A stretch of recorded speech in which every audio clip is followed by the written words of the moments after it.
জামাতকে আমি জামাত কেন বক্তব্য রেখেছে আজ আর দ্বিতীয় বক্তব্য নয় প্রশাসনিক হয়ে উঠতে চান আপনারা কাশ্মীরের থেকে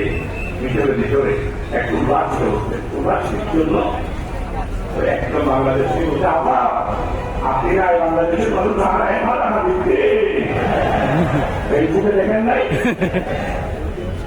আবার আপনাকে আবার আসতে হবে আবার ওই দিকে উত্তর দিচ্ছে তুমি চিন্তা করো না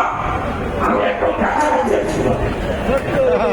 সব করে আমার বাংলাদেশে ঢুকে যাবো আবার আমরা তো মাতৃভূমিরা আছি আপনি সব করে আসবেন আমরা সব করে নেবো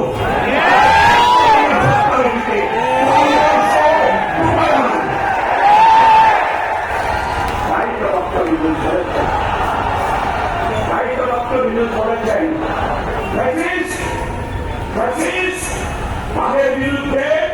এই সমস্ত মামলা হয়েছে এই মামলার বিচার শেষ হওয়া পর্যন্ত